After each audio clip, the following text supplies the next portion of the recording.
نے تلاوت کی ہے متی 8ویں باب کی 16ویں اور 17ویں آیت کو، اور اس آیت کے مطابق جو ہم نے تلاوت کی ہے، اس حوالہ کے تعلق سے یسایہ نبی نے یسوع مسیح کی پہلی آمد سے 700 سال پہلے ہی پیشن گوئی کر دی تھی۔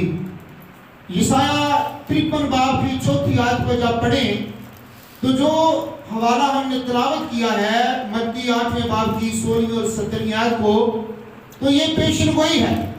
یسایہ نے فرمایا اور پھر خداوند یسوع مسیح نے اسے پورا کیا۔ اور اس طرح سے آخرکار بیماری آئی کہاں سے؟ کیوں خداوند یسوع مسیح کو اس دنیا میں آنا پڑا؟ یسایہ نبی کی اس پیشن گوئی کو پورا کرنا پڑا اور پھر اسے پایا تکمیل تک پہنچانا پڑا۔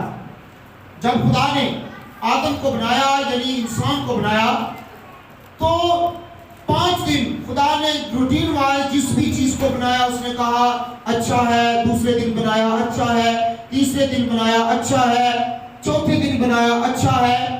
اور جب آدم کو بنایا، انسان کو بنایا، تو پھر اس نے کہا بہت اچھا ہے۔ اس نے ایک لفظ کا اضافہ کیا اور وہ تھا بہت، یعنی کہ پہلے انسان سے پہلے اس نے جتنی بھی چیزوں کو بنایا، آسمان کی چیزوں کو، زمین کی چیزوں کو اور پھر فضا کو، سب کچھ بنایا، اس نے بہت کا لفظ استعمال نہیں کیا۔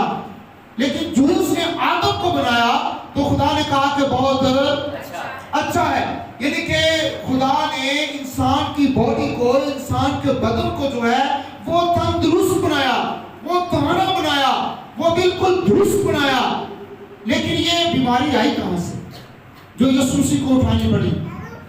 یہ کمزوریاں آئی کہاں سے جو خداوند یسوع مسیح کو اٹھانی پڑی؟ کہ اس نے ہماری مشقتیں اٹھائی، اس نے ہماری کمزوریاں اٹھائی اور ہماری بیماریاں دور کی۔ کیوں اس کو ہماری مشقتیں، ہماری کمزوریاں یا ہماری بیماریاں اٹھانی پڑی؟ کیوں؟ یہ بیماریاں آئی کہاں سے؟ کہاں سے؟ ہمارے گناہوں کی وجہ سے ہی۔ جو ہی آدم نے جو ہے وہ خدا کی نافرمانی کر دی، گناہ میں گر گیا، تو پھر بیماری بھی ساتھ ہی اس کے آگے، کیونکہ روحانی طور پہ تو وہ مر چکے تھے آدم اور حوا، لیکن جسمانی طور پہ وہ زندہ تھے۔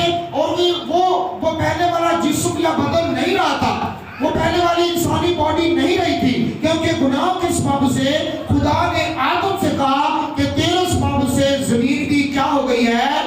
لعنت ہو گئی ہے، یعنی کہ گناہ کے سبب سے زمین جو ہے وہ بھی لعنتی بنی، جو فضا ہے وہ بھی آلودہ ہو گئی، جو کچھ تھا انسان کے گناہ کے سبب سے جو ہے وہ سب کچھ آلودہ ہو گیا، وہ سب کچھ جو ہے وہ بالکل بیکار نظر آنے لگا، وہ بالکل جو ہے وہ ناکام یا ناکارہ نظر آنے لگا۔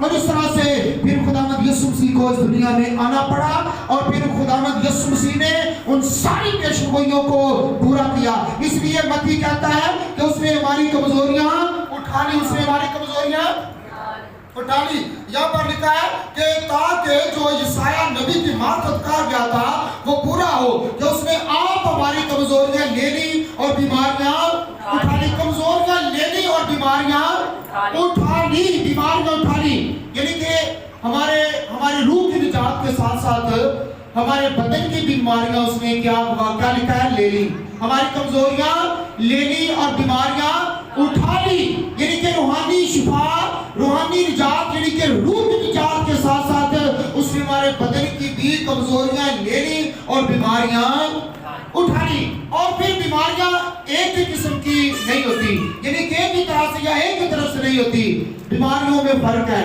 بیماریوں کی اقسام ہے، قسمیں ہیں، اور پھر وہ بھی اگر اس کی بیک گراؤنڈ دیکھی جائے تو گناہ ہے، چاہے موسمی بیماری ہے، چاہے ابلیس کی طرف سے بیماری ہے، چاہے ہماری اپنی طرف سے بیماری ہے، چاہے وہ خدا کی آزمائش کی طرف سے بیماری ہے، وہ کیسی بھی کیوں نہ بیماریاں ہو، بیماری کی کوئی بھی قسم کیوں نہ ہو، اس کے پیچھے گناہ ہے، اس کے پیچھے گناہ ہے۔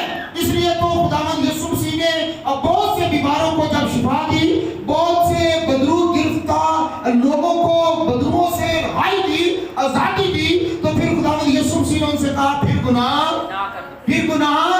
نہ کرنا۔ لیکن جب ہم